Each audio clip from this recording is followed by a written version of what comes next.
What's going on, y'all? It's your boy Malcolm Miller. So I just got news that Tink has finally been released from her record deal with Timbaland.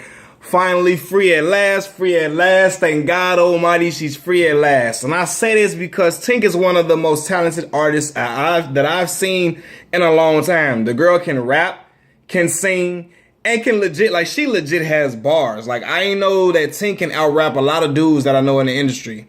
Period. When I saw her go up on the Breakfast Club that time when she first was introduced to the public, when Timbaland was first starting to push her, and I saw that she went up there and was poised with it and was flowing, wasn't stuttering, wasn't shaking, wasn't nervous. She went right into the mode, and she still could switch up her flow when the beat changed. I was just so impressed with her.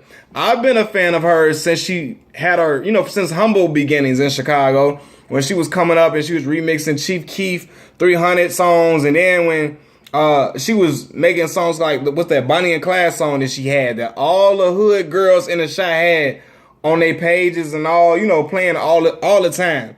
So I've been a fan of her for a while. To see her grow and develop as an artist has truly been special. So when she had to Treat Me Like Somebody come out, man, she had some of the hoodest dudes on the block singing that song. Like, that's how talented she is and how much her music traveled.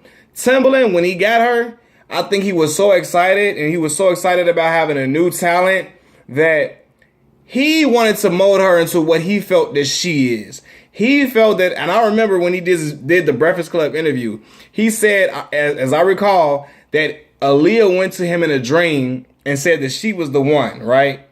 Now, I'm not saying that he was telling her that he was lying about it, but I feel like he was trying to mold her into Aaliyah, like make her into this 90s type of vibe sensation. And that was the wrong thing to do right there from the jump. You cannot try to mold her to be Aaliyah. She even had the 1 in a Million remix or whatever. Like the remake. You can't try to mold her into what you want her to be. You can't create the energy for her. It has to be a natural process. And I think he forced his hand too much. He wouldn't release her album that's been rumored to have been done in 2015.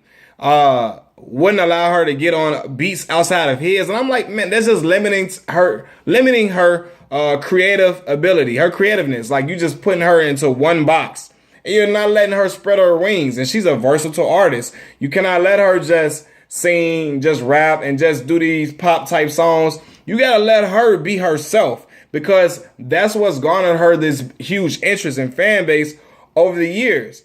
Those Winner's Diary mixtapes, those were her fans clamoring for. And I feel like Timbaland was like suppressing her creativity. So I'm glad that she's from out of his wing. I believe she learned a lot from him. It was good that she was with someone who's been linked to some of the most phenomenal artists in the game. Missy Elliott, Aaliyah, Genuine. Like, Tim is a legend. He's revitalized Justin Timberlake's career with the Crazy Future Sex Love Sounds, whatever that album with Sexy Back and all that on it. He revitalized JT's career with that. So, and Nelly Furtado as well has seen success with her tremendously. So I'm sure she learned a lot from somebody like him. But it was time to go. Like, we didn't even know what Tink was at. Nobody knew what she was doing. Nobody knew where the music was coming from. Like, everybody was just wondering what's going on with her. Even me, I questioned it because I was a fan of her. Honestly. Like, I really wanted to hear what she was talking about. I really vibed to her music, so, and I don't do that with every artist, let alone every female artist either, because sometimes we just don't, I don't connect to some of the stuff that some female rappers be rapping about. Well, a lot of it be, not all female rappers, but the mainstream female rappers, just a lot of them rap about sex and stuff, and I don't really relate. I don't relate to what they talking about with whatever, they vagina and all that type of stuff. So when Tink was coming with something refreshing and rapping about struggle and life growing up in the shy and her feelings and emotions, I thought that was dope. So I was wanting to hear more from her, but I knew Timbaland was like holding her like hostage. Like, it's like, man, no, let her spread her wings, let her go. You want her to be Aaliyah, but that's not her. That's not her lane. Let her fulfill what she needs to do and what she truly is, and then let her give her gift to the public. So I'm glad she's out of there. Hopefully we can see another mixtape and an album release coming soon, and maybe she'll stay the independent route. I think this might be a lesson learned. Charlamagne the God from the Breakfast Club, I say that because I watch a lot of The Breakfast Club. He says he don't understand why artists really want to go sign with these labels and be under another person when they have more creative control and freedom when they by themselves. So I feel the same way with platforms like YouTube, platforms like Twitter, Facebook, Instagram, Snapchat.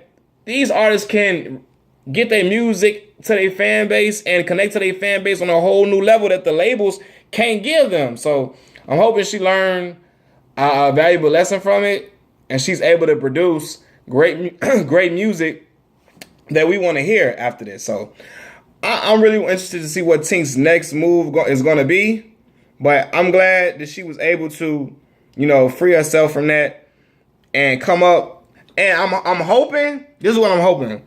I'm hoping we can see more of the Tink more of the Tink that was before Timbaland.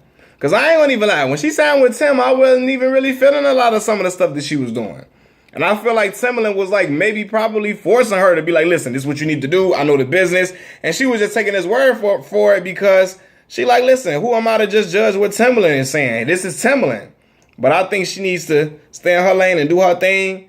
And she gonna build up her momentum. It's crazy because her time was supposed to be 2015 when that One in a Million remix came out. That Million remix, it was called Million. When that came out, she should have. I think that was the time she should have capitalized on her momentum. It's kind of hard sometimes for artists to recapture that moment and get it again and recapture that wave. So I think she's talented enough to do it though. So what's up to Tink, man? Glad that you out of that situation. Let's see what you got going forward.